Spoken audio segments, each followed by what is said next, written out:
ወገኖቼ ፈተና እንደሚመጣ ስንጾም ስንጸልይ ፈታኝ ይመጣ ዘንድ ግድ ነው። ሁለተኛው ፈታኝ የሚመጣው በመብል ነው። ሶስተኛው አመጣጡ ወዳጅ መስሎ ያዘነ መስሎ ነው የሚመጣ ሰይጣን። እንዲህ ፊት ለፊት አይመጣም። በደረቅ አነጋገር አይመጣም። አዛኝ መስሎ ሩህሩህ መስሎ ነው የሚመጣው። እዚህ ጋር ተመልከቱት። አንተ አለው ፈታኝ ቀረበና ሰይጣን እንዲህ አለው፣ በእውነት ጽሙሃል፣ 40 ቀን 40 ሌሊት ያለ ምግብ ያለ ውሃ ቆይተሃል። በዚህ በረሃ በዚህ ሐሩር በዚህ ሙቀት በእውኑ አንተ ምርቦሃልና ይህ ድንጋይ እንጀራ አርገውና ዳቦ አርገውና አብረን እንብላ ነው ያለው። ዛሬም ሰው ተመስለው አዛኞች መስለው ርኅሮች መስለው ጾምን እንድንገድፍ ጾምን እንድንሽር በሰው ነው የሚመጣብን ሰይጣን። አምላካችን መድኃኒታችን ኢየሱስ ክርስቶስ ግን እንዲህ አለው፣ ሰው በእንጀራ አይኖርም በእግዚአብሔር ቃል እንጂ አለው። አሳፈረው ይላል። ወገኖች እንደገና ደግሞ በሌላ ዙሮ መጣ። ሁለተኛው በክብር መጣ። አባ አቦ ጌታዬ ጌታዬ የሚለን የሚያሞግሰን ላይ ሰቅሎ የሚያፈርጠን በከንቱ ውዳሴ ይመጣል። በከንቱ ውዳሴ መጣ። ምንድን ነው የሚለው? እንዲህ ፈታኝ መጣና ወደ ታላቂቱ ከተማ በመቅደስ ጫፍ ላይ አወጣው ይላል። በእውነት አንተ መጽሐፍ ቅዱስ ለኃጢአት ለበደል ለዓመፅ ለሸፈጥ ሰይጣን መጽሐፍ ቅዱስ ጥቅስ ይጠቅሳል፣ ምዕራፍና ቁጥርም ያውቃል። ከመዝሙር 90 ቁጥር 11 አመጣና በእውነት አንተ የእግዚአብሔር ልጅ ከሆንክ ራስን ወደዚህ ገደል ወርውርና አው ከሰማይ ወርዶ መልአኩ በእጅ ሲያነሳል ያለ አንተ ሰይጣን አምላክን እግዚአብሔር አትፈታት ነው ተብሎ ተጽፏል። አምላክነቱ አልተረዳም፣ አላወቀም። ሰው መስሎት በለበሰው ሥጋ የክርስቶስ ረቂቅነት ስላላወቀ የመላእክትን ወገኖች ድህነትን የመላእክትን አመላጅነት መጽሐፍ ቅዱስን ለሰው ልጅ እንዴት እንደሚታደጉ እንደሚያድኑ ለሸፈጥ ለዓመፅ በእውነት አንተ ከዚህ ገደል ራስክን ወርውርና ወይም ከአይሁድ ገብርኤል አንዱ ሲያነሳልኝ ነው ያለው። ለፈተና መጣ። መጽሐፉ ግን የተጻፈው ለበጎ ነገር ነው። መላእክት እንደሚታደጉን እንደሚጠብቁን የአምላካችን የእግዚአብሔር ቃል ይዘው ድህነትን፣ ልመናን፣ ጸሎትን ወደ እግዚአብሔር የሚያሳርጉ ዕጣኑን፣ ልመናን ወደ እግዚአብሔር የሚያሳርጉ ቅዱሳን መላእክት እንደሆኑ ያውቃል። እሱ ግን ገልብጦ ለክህደት ነው ያመጣ። አምላክን እግዚአብሔር አትፈታተንም ተብሎ ተጽፏል። ሶስተኛ የዓለምን ወርቅ የዓለምን ስልጣን ወንበሩ ክብሩ ሰይጣን አሳየው። በሙሉ የዚህ ዓለም ኩሳኩስ የሚያባላ የሚያጋድለን ወንድሙን ደም የሚያፈስ የዓለም ዝባዝንኬ አሳየውና አየኸው አለው። ተመልከቱ፣ አዛኝ መስለው የዓለሙ አየኸው አዋይቸዋለሁ። ለስም አጠራሩ ክብር ምስጋና ይግባ። ሁሉ አዋቂ፣ ለሱ የተከደነ የተደበቀ የተሸሸገ ነገር የለም፣ የተሰወረ ነገር የለም። ሁሉ ያውቃል። የጥበበኞች ጥበብ ነው። አምላካችን መድኃኒታችን ኢየሱስ ክርስቶስ የሚሳነው ነገር የለም። ደካማ ሥጋ እንደሰው መስሎት በዓለሙ ወንበር፣ ስልጣን፣ ጥቅም ሊያታል ሞከረ። ይህ ቢሰጥህ ሁሉ እሰጥሃለሁ፣ ሁሉ አከብርሃለሁ፣ ግን አለው ለእኔ ብትሰግድልኝ አለው አንተ ሰይጣን ሂድ ራቅ ከኔ፣ ለእግዚአብሔር ስገድ ተብሎ ተጽፏል። አያችሁ፣ አምልኮ ለእግዚአብሔር እንጂ አንተ ፍጡር ነህ፣ አሳሳች ነህ፣ ከሃዲ ነህ፣ ርኩስ መንፈስ ነህ፣ ራቅ ከኔ ልንለው እንደሚገባ በጸሎት በጾም በመማተብ በቤተ ክርስቲያናችን ስርዓት አስተምረን ስልጣን ተሰጥቶናል። የአምላካችን የመድኃኒታችን የኢየሱስ ክርስቶስ ሁዳዴ ወይም አብይ ጾም ስንጾም የሚታይን ነገሮች ይመጣሉ። እዚህ ገላትያ 5 ላይ ተመልከቱት። በከተማችን ወሮን ያለ በዚህ ከተማ ባለንበት ከተማ ተመልከቱ ምን እንደሚመስል ምሳሌ እንድንሆን እነዚህ ነገሮች ሰይጣን ያመጣቸዋል። በዚህ አብይ ጾም ፍቃደ ሥጋ የዚህ ዓለም ዝባዝንኬ ዘርዝሮ ያመጣቸዋል። ገላትያ 5:18 ላይ ተመልከቱት። ዝሙትን፣ ርኩሰትን፣ መደራት፣ ጣዖትን ማምለክ፣ ሟርት፣ ክርክርን፣ ጥል፣ ቁጣ፣ አድመኝነት፣ መለያየት፣ መናፍቅነት፣ ምቀኝነት፣ መግደል፣ ደምን ማፍሰስ፣ ስካር፣ ዘፋኝ ይላል። ከሚጸልይ ይልቅ የአሁን ትውልድ ከተማችን ዘፋኝ ነው፣ ሰካራም ነው፣ አመንዝራ ነው፣ አመፀኛ ነው፣ ተከራካሪ ነው፣ ተሳዳቢ ነው፣ መርዝ ምላስ፣ ሬት ለጾማችን እንቅፋት ይሄ ነው። 16 ዘረዘራቸው። እንግሊዘኛው ለእናንተ በእኔ ዘፋኝ ነው።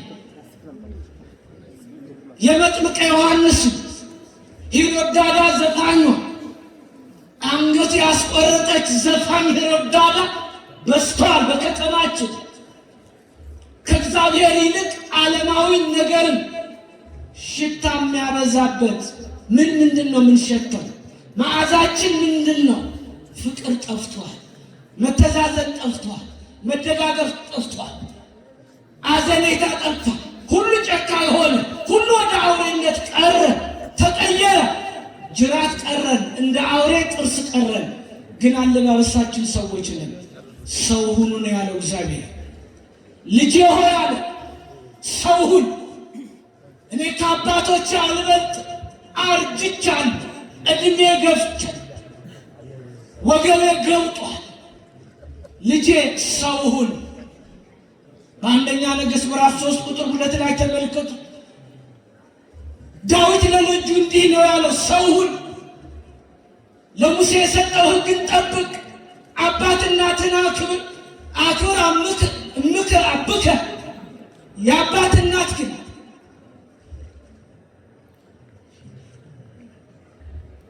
ስርዓትን፣ ቅናትን፣ ቁጣን አስወግደህ ባልንጀራህ እንደ ራስህ ውደድ ነው። እንደ ራስህ አክብር ነው። መከባበር ጠፍቷል። መነካከስ ነው፣ ሐሜት ነው፣ ወሬ ነው። ቃሉ ሂድ አንተ ሰይጣን፣ ትሕትና ነው ያስተማረን፣ ፍቅር ነው ያስተማረን፣ ትሕትና ነው ወገኖቼ ያስረዳል። ሁላችን ራቆታችን ቀርተናል። በቸርነቱ ስለ እናቱ ስለ ድንግል ማርያም ብሎ ይቅር ይበለን። ዓለማችን ይዩት፣ ዙሪያችን ይዩት። ከአመፃ የተነሳ ፍቅር ጠፍታለች። ወደኛ ወደ ሕይወታችን ሸልኮ ገብቷል። ከንቱ ውዳሴ ነው የምንፈልገው። እርስ በርሳችን ፍቅር የለም። ተነካክሰናል። አልተመቸንም ለእግዚአብሔር።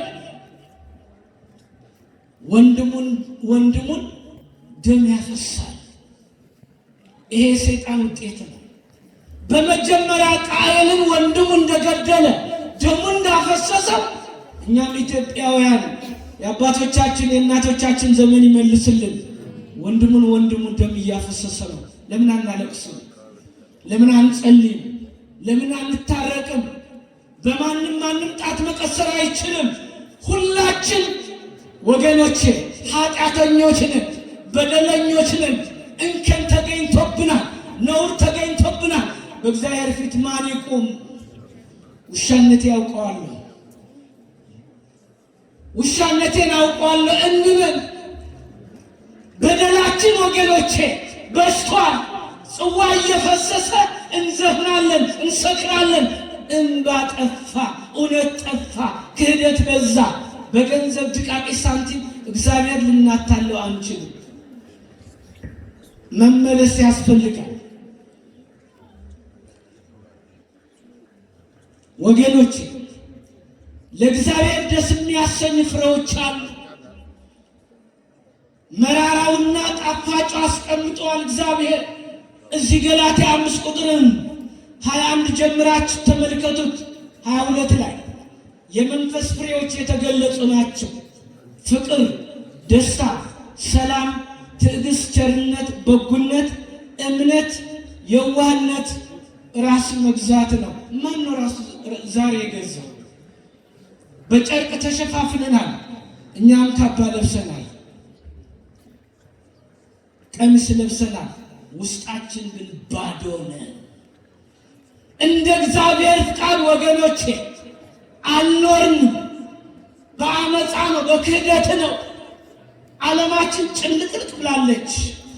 ሀገራችን እዩዋት። ምስራቁን እዩት፣ ኢትዮጵያ በደቡብ እዩት፣ ሰሜን እዩት፣ ምዕራብ እዩት። አዲስ አበባ ውስጥ ሆነን ክፍለ ሀገር ምን እየሆነ ነው? የኛ ወንድሞች የኛ እህቶች ስደት አለ፣ ጦርነት አለ፣ ረሃብ አለ፣ ችግር አለ። እንጸልያለን። ጾም ጸሎት ይሄ ነው።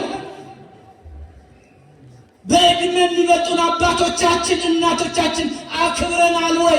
አላከበርንም። በቁሙ ሰው በገንዘብ እየሸጥ ነው። ሰው በገንዘብ እየለወጥ ነው። ያለ ጉቦ ወገኖች ስራ የለም። በጉቦ ነው ድሃና ሀብታም ለያይተን እግዚአብሔር አስቀየም ነው። የአባቶቻችን ዘመን ይመልስልን። እስከ መቼ ነው በኩርፊያ፣ በዘረኝነት፣ በአመፅ፣ በክህደት፣ በአድመኝነት እስከ መቼ ነው? ቤተ መቅደሱም እኛም አልተመቸነው። እንድንመቸው አምላካችን እግዚአብሔር ይርዳል። ሌላው በዚህ በአንደኛ ጢሞቴዎስ ላይ እንዲህ ይላል። የአምላካችን የእግዚአብሔር ቃል ወገኖቼ በዚህ ሰዓት ጥንቃቄ እናድርግ። አስመሳዮች ስላሉ ዘመናችን ይዩት። በዚህ በአንደኛ ጢሞቴዎስ ምዕራፍ 4 ላይ ቁጥር 1 ላይ መንፈስን በግልጽ ይመጣል ይላል። በኋለኛው ዘመን አንዳንዶችን የሚያስቱ መናፍስት በውሸት በግብዝነት የአጋንን ትምህርት እያዳመጡ ሃይማኖታቸውን ይክዳሉ ይላል።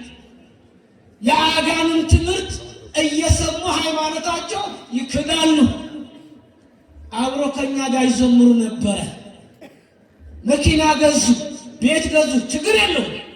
በዚህ ቤተክርስቲያን በቅድስት ድንግል ማርያም ካሴት ሸጡ፣ ቢሲዲ ሸጡ፣ ሁሉም ሸጡ፣ ቸረቸሩ። ስለ ገንዘብ ብለው ግን እምነቷን ካዱ። ሰባኪያንን ዘማሪያንን የእኛ ልብስም ለብሰው መቼም የኢትዮጵያ ኦርቶዶክስ ከበረው፣ ጽናው፣ ጥምጣሙ፣ ቆቡ ሁሉም በየአዳራሹ እንደኛ ጸናጽንትና መቆሚያ አድርገው አዳራሽ ላይ ይጨፍራሉ። ባለቤት ግን ቅዱስ ያሬድ ቤተክርስቲያን ናት። እዩት። ነገር ግን አለ በጊዜውም ባለ ጊዜው ገስጽ፣ አስተምር፣ ንገራቸው። ነገር ግን ለራሳቸው የሚያስመስሉ አስተማሪዎችን ያከማቻሉ አለ። ይሄ ብቻ አይደለም ወገኖች። በዚህ በአንደኛ ጢሞቴዎስ ምዕራፍ 2 ላይ አስቀምጦታል። የእያንዳንዱ ዝርዝር ሁላችንም አለ ክርስቶስን ማክበር እንደሚገባን በጸጋ ብርታት ሁላችን ጠርቶናል ይላል። ሁላችንም መልካም ወታደሮች ነን ለክርስቶስ አለ ቅዱስ ጳውሎስ። መንፈሳዊ ዝናር፣ መንፈሳዊ ትጥቅ፣ መንፈሳዊ ልብስ፣ መንፈሳዊ ጫማ ክርስትና ያስፈልጋል። ይሄ ጨርቅ ጊዜያዊ ነው። ወአልባሲ ሞገስ ለሥጋ፣ ይሄ የሥጋ ሞገስ ጨርቅ ነው። በአዲስ ኪዳን ልብሳችን ኢየሱስ ክርስቶስ ነው። የሥጋችን ወገኖቼ ምድራዊ ነው፣ ጊዜያዊ ነው። ዘላለማዊ ልብሳችን ኢየሱስ ክርስቶስ ነው። ኢየሱስ ክርስቶስ የለበሰ አይዋሽም፣ አይሰክርም፣ አይዘፍንም፣ አይጨፍርም፣ ሟር ጠንቋይ ቤት አይሄድም። አገልግሎቱ እንደ እግዚአብሔር ፍቃድ ነው። በቃሉ ታንጸናል። ሕያው ቤተ መቅደስ ነን። በዋጋ ገዝቶናል በደሙ። የየአንዳችን ሕይወት መቅደስ ነው። የክርስቶስ አካል ነን። በገላትያ ምዕራፍ 3 ላይ ቁጥር 26 እንመልከት። በእምነት በኩል ሁላችሁ በኢየሱስ ክርስቶስ የእግዚአብሔር ልጆች ናችሁ። ከክርስቶስ አንድ ትሆኑ ዘንድ ተጠምቃችኋል፣ ክርስቶስም ለብሰነዋል አለ። ልብሳችን ማን ነው? ንገሩኝ እንጂ ስለ ቀይ ጨርቅ፣ ስለ ነጭ ጨርቅ፣ ስለ ጥቁር ልብስ፣ ስለ አዳፋ ልብስ፣ ስለ አፈራማ፣ ስለ ምን ጨርቅ አይደለም። ሁላችሁ የተጠመቃችሁ ክርስቶስ ለብሳችኋልና በ40ና በ80። ይህ ልብስ ግን ቂም በቀል ይዘን አቆሸሽ ነው፣ አደበ። በዝሙቱ፣ በስካሩ፣ በአመፁ፣ በክህደቱ መስሎ የሚኖሩ ሰዎች አሉ እኛ ጋር። ልብሳችን ኢየሱስ ክርስቶስ አስቀይመነዋል። ወረዲልና ምን ይላል መሰላችሁ? ግሪክ ሰው የለም፣ አይሁዳዊ ሰው የለም፣ ጨዋ ባሪያ፣ ሴት ወንድ የለም። በኢየሱስ ክርስቶስ አንድ ሰው ነን። ስንት ሰው ነን? አቤት ስንት ሰው ነን? አንድ። ይህን አካል ነው እርስ በርሳችን የምንነካከስ። በክርስቶስ ከብረናል፣ ተጠምቀናል፣ አንድ ሁነናል። ታዲያ በጎሪጥ እኮ ነው የምንተያየው። ክርስትና ወገኖቼ እርስ በርሳችን ጠላቶች ሁነናል። ከራሳችን እንጀምር። አምላካችን እግዚአብሔር የሁላችን ፍጻማችንን ያሳምርልን። እግዚአብሔር አምላካችን የአባቶቻችን ረድኤት በረከት ያሳድርብን። አንድ ጥቅስ ነግርላችሁና እጠቀልለዋለሁ። በዚህ በሁለተኛ ጢሞቴዎስ